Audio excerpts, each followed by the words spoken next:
أعوذ بالله من الشيطان الرجيم بسم الله الرحمن الرحيم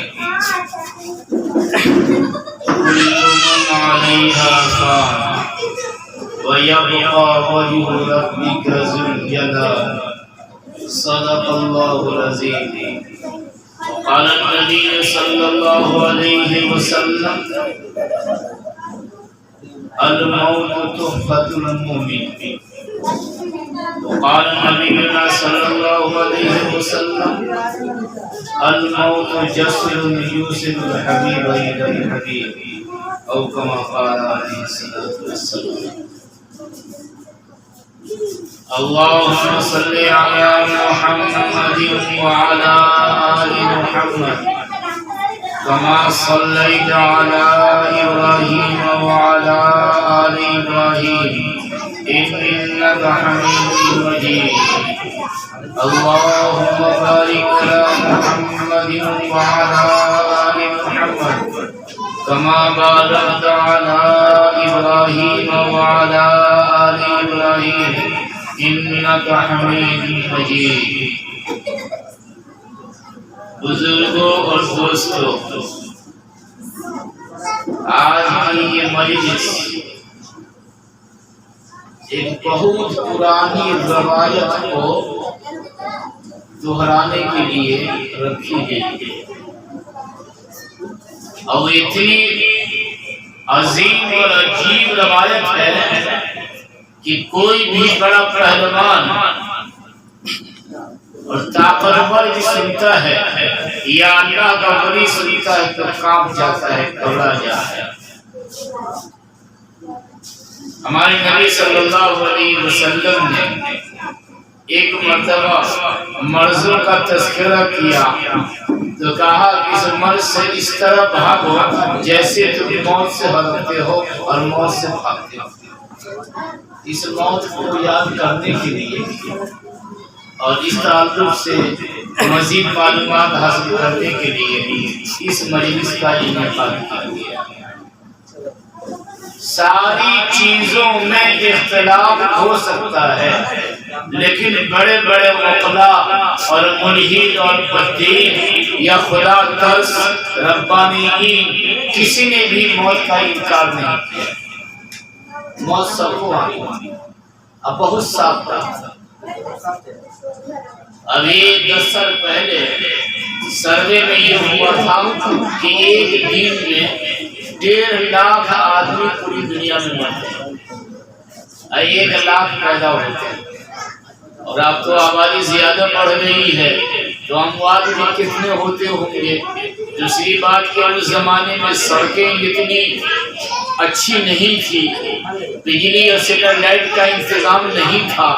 اب جتنی ترقی ہو رہی ہے اتنی حادثات کو دعوتیں دی جاتی ہیں۔ ہوائی جہاز کہیں گر گیا، بسیں کہیں پلٹ گئی، ٹرین میں کہیں آگ لگ گئی، یہ سب موت کو بلانے والی اشیاء ہیں جو 1.5 لاکھ کے علاوہ ہیں۔ اب مرضوں سے اور قدرتی اور ایسے موت سے یہ مرنا تو اپنی جگہ پر ہے۔ تو خیر، مرنا اور جینا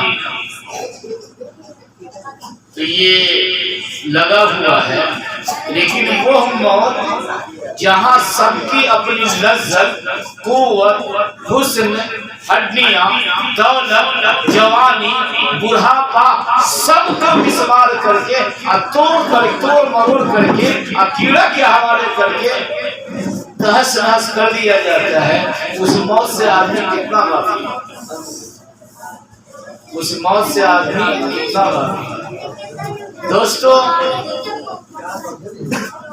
آدمی جب موت کے کنارے پر رہتا ہے، جا کہیں کے عالم میں ہوتا ہے، تو وہ آدمی اب تک صحت کے عالم میں دوسروں کو سہارا دیا کرتا تھا، آج وہ بیمار پڑ گیا، اب موت کے آغوش میں جانے والا ہے تو اب دوسروں کا محتاج ہے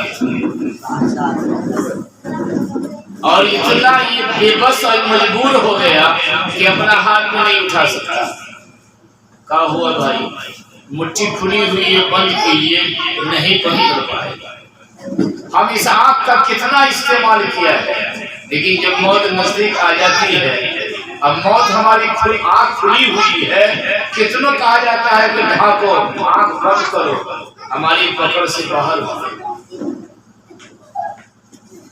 پاؤں کو موڑیے، جس پاؤں کو بار بار موڑتے تھے، آخری وقت ہو گیا، پاؤں نہیں موڑا، ہاتھ پاؤں پورے جسم کا یہی ہے۔ زبان اندر کیا کیا کیفیت ہو رہی ہے، گھرگھرا رہا ہے آدمی، سکرات کے عالم میں ہے، کیا پریشانیاں ہو رہی ہے، اس کے آنکھ سے آنسو جاری ہے، پریشان ہے، خیش و عقال کو دیکھ کر وہ رو رہا ہے، لیکن پوچھتا ہے پاگل بغل والا، اور خیش و عقالی کو کیا ہو رہا ہے بتلائیے۔ زبان ہے اپنی، جس کو اب تک آپ نے استعمال کیا ہے، یہ زبان آپ کے قبضے میں نہیں، معافی زمین کو اور دل کی بات کو اور وہ چبھن اور اس تکلیف کو ہم اظہار نہیں کرتے۔ یہ ہے موت۔ تو دوستو، آتا ہے روایت میں کہ اگر کسی کے ہاتھ بیکار ہو جائے، آنکھ پھٹی کی پھٹی رہ جائے، منہ کھلا کا کھلا رہ جائے، پاؤں پھیلے کے پھیلے رہ جائے، تو آپ اتنی مدد کر دیجئے کہ دونوں پاؤں کو تھوڑا سمیٹ کر باندھ دیجئے۔ اب دیکھ لیجیے ہمارے پاؤں کو باندھا جا رہا ہے، اب تک ہم کیا کر رہے تھے؟ آنکھ کھلی ہوئی، کہا کہ آنکھ کو بھی تھوڑا بند کر دیجیے، یہ چہرہ کھلا ہوا ہے، خراب سا لگتا ہے، اس کو باندھ دیجیے، باندھ دیا جاتا ہے۔ اب دوستو، یہ آدمی موت کے آغوش میں چلا گیا، اب اس کے اوپر دو کیفیت ہے، یا تو یہ آدمی دنیا میں اچھی زندگی گزارا ہے، شریعت کے حکم کے مطابق زندگی گزارا ہے، تو ہماری شریعت کہتی ہے کہ الموت تحفۃ المومن، یہ موت مومن کا تحفہ ہے، یہ پہلے یہ خوشی کی چیز ہے۔ لیکن اگر گڑبڑ سربڑ زندگی گزاری ہے، بےایمانی اور شیطانی کی کیا ہے، بے نمازی کی زندگی گزاری ہے، گالی گلوچ کا ماحول بنایا ہے، کسی کا حق مارا ہے، تو بتلایا گیا کہ یہ موت بدترین موت ہے۔ دوستو، موت سے بہت ڈرنے کی ضرورت، اور فرمایا گیا کہ اگر کوئی آدمی انتقال کیا برے اعمال کے ساتھ اور قبر میں ڈالا جاتا ہے، تو کہا کہ انما القبر حفرۃ من حفر النار، کہ بدبخت اگر مر گیا ہے تو اس کی قبر جہنم کے ٹکڑوں میں سے ایک گڑھا ہے، جہنم کے گڑھوں میں سے ایک گڑھا ہے۔ اور اگر یہ آدمی صالح اور نیک ہے، نیکوکاری کی زندگی گزارا ہے، تو کہا کہ روضۃ من ریاض الجنہ، کہ صاحب جنت کے باغ میں سے ایک باغ ہو جائے گا۔ یہ ہے موت۔ اللہ تعالی ہم سب لوگوں کو وہ تحفے والی موت۔ میرے بھائیوں اور دوستوں، لوگ روتے بہت ہیں، چلاتے بہت ہیں، انتقال کے بعد یہ مظاہرہ محبت کا کرتے ہیں۔ میرے بھائیوں اور دوستوں سنو، موت مومن کے لیے کوئی خراب چیز نہیں ہے، اور خاص کر اس زمانے میں جو فتنہ کا وقت ہے، کرونا کا زمانہ ہے، میرے بھائیوں اور دوستوں، اگر کسی کی موت آ جائے اب اس کو سب کچھ اپنے دیار میں مل جائے تو سمجھیے کہ اچھا ہے۔ اللہ کے نبی محمد رسول اللہ صلی اللہ علیہ وسلم بار بار یہ دعا کرتے تھے کہ اللہم بارک فی الموت وما بعد الموت، اے اللہ ہماری عمر، ہماری موت میں برکتیں دیجئے، مرنے کے وقت، مرنے میں بھی اور مرنے کے بعد بھی۔ ایک اسٹوڈنٹ لائف کا آدمی، طالب علم کی زندگی گزارنے والا آدمی، طالب علم یہ اعتراض کر سکتا ہے، کرتا ہے کہ یا اللہ موت میں برکت کیا ہوگی، بار بار موت آنا، یہ تو کوئی بڑھ کیا بات ہے؟ تو محدثین نے اس کی وضاحت کی کہ اللہ کے نبی محمد رسول اللہ صلی اللہ علیہ وسلم کے اس دعا کا مطلب کہ موت میں برکت دیجیے، اس کا مطلب یہ ہے کہ اے اللہ ہماری موت جو ہے وہ اس کا خاتمہ بھی ہے، ایمان پر موت آئے۔ اب ایمان پر موت کیسے آئے گی؟ جب ایمانیات کے تقاضے کے اعتبار سے زندگی گزرے گی تب۔ حدیث میں ہے پیارے نبی صلی اللہ علیہ وسلم نے فرمایا کہ تموتون کما تحیون، تم جیسی زندگی گزارو گے ویسی ہی موت آئے گی۔ اب دھیان سے سنو، ایسا تم کو جانا ہے تو چلے جانا، دھیان سے سنو، بے توجہ ہی نہیں کرو۔ تو جیسی ہماری زندگی گزرے گی ویسی موت آئے گی، اور جیسی موت آئے گی ویسی ہی ہمارا حشر ہوگا۔ تموتون کما تحیون وتحشرون کما تموتون، تمہارا حشر ویسا ہی ہوگا جیسی موت آئے گی۔ تو اللہ کے نبی نے کہا کہ یا اللہ ہماری موت میں برکت دیجیے۔ برکت کا ایک مطلب یہ ہے کہ خاتمہ بالخیر، اور برکت کا دوسرا مطلب یہ ہے کہ ہم کو کفن میسر ہو، کفن میسر ہو۔ کان کھول کے سن لو، ابھی جب سے یہ 1.5-2 سال کا یہ فتنے کا زمانہ چل رہا ہے، بہت سارے لوگوں کو کفن بھی نہیں ملا، بغیر کفن کے گاڑ دیا گیا۔ کتنے کو خاتمہ بالخیر نصیب نہیں ہوا، زندگی کی حالت میں پلاسٹک میں لپیٹ کر اس کو ویسی ارملوا کر کے مار دیا گیا۔ اب وہ کلمہ پڑھنے گیا ہے یا بلا کلمہ پڑھے ہوا گیا ہے یا اس کا دم گھٹ گیا ہے، کوئی نہیں جانتا۔ موت میں برکت کا مطلب یہ ہے کہ خاتمہ بالخیر ہو۔ دوسرا، کفن مل جائے۔ تمہارے جنازے کو کفن ملا ہے، اللہ کا شکر ادا کرو، اور تمہارے جنازے کو قبر مل گئی ہے، اللہ کا شکر ادا کرو۔ تو موت میں برکت کا مطلب یہ ہے کہ خاتمہ بالخیر ہو۔ دوسرا یہ کہ کفن نصیب ہو۔ تیسرا یہ کہ جنازہ مل جائے۔ اب جنازہ، بہتوں کو جنازہ نہیں ملا۔ بہت بڑے محدث اور اس وقت پوری دنیا میں ورلڈ پیمانے کا بڑا عالم حضرت مفتی سعید صاحب پالنپوری رحمۃ اللہ علیہ بمبئی میں انتقال ہوا ہے۔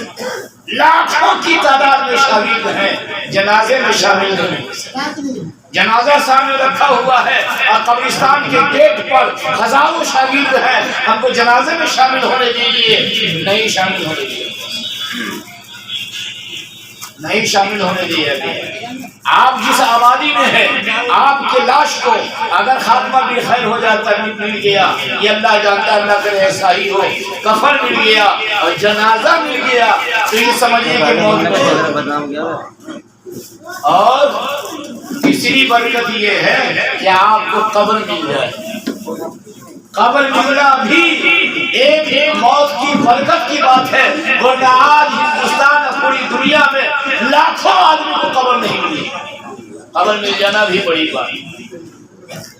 بڑے بزرگ صاحب ہیں، ان کے مریدین نے کہا کہ حضرت آپ تو اتنے اللہ والے ہیں، آپ کا جب انتقال ہو جائے گا تو ہم آپ کی قبر پہ پھول چڑھائیں گے۔ کیا کریں گے؟ پھول چڑھائیں گے۔ اب تو بزرگوں کی قبر پر کیا، گدھوں کے قبروں پر پھول چڑھائے جاتے ہیں۔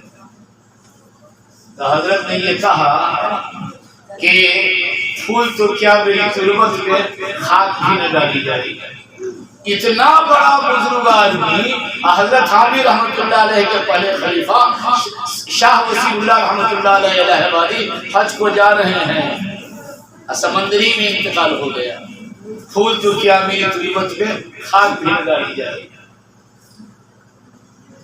تو ہمارے یہاں یہ جنازہ مل جانا، کفن مل جانا اور قبر مل جانا اور غسل مل جانا، اور کتنے لوگ مر گئے ہیں جس کو غسل نصیب نہیں ہوئی۔ یہ موت کی برکت کا کام۔ موت کے بعد جو برکت ہونی ہے وہ سمجھ میں آتی ہے، قبر کا وسیع ہو جانا، نکیرانی کے سوال جواب کا آسان ہو جانا، پھر یہ ہے کہ اس میں نم کنومتی وروج کا مزدہ مل جانا، یہ سب موت کی برکت کی علامتیں ہیں۔ آپ سے جو میری گفتگو کرنی ہے وہ یہ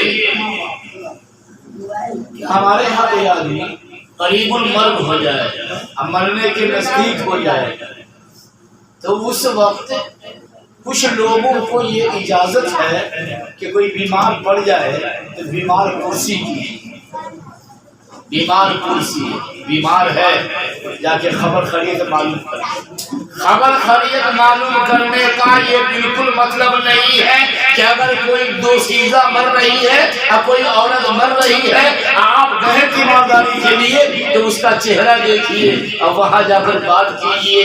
ان کو پردے میں رہنا ہے, آپ کو بھی پردے میں رہنا ہے, اور بہت سارے آپ کو تیمارداری کرنی ہے تو دور سے ہی الگ سلگ کرنا ہے. اللہ آپ کو صحت دے. صبر کیجیے, صبر کیجیے. ہمارے یہاں مریضوں کے پاس جا کر لوگ بھیڑ لگا دیتے ہیں, بیٹھ جاتے ہیں, حالانکہ مریض کو تکلیف ہوتی ہے. تو ایک مسئلہ تو یہ ہے کہ اگر کوئی بیمار پڑ جائے تو اس کی تیمارداری کیجیے, بیمار کرسی کیجیے. بیمار کرسی میں دعائیں آتی ہیں, لا باس ان یشفیک اللہ, کوئی حرج نہیں ہے, اللہ آپ کو شفا دے. اور اگر کسی کا انتقال ہو جائے تو انتقال ہونے کے بعد اس کی تعزیت کی, تعزیت اہل خانہ کے ساتھ بیٹھ کر غم ہلکا کرنے کی کچھ باتیں کی جائیں. ہمارے یہاں تعزیت کا کیا مطلب ہوا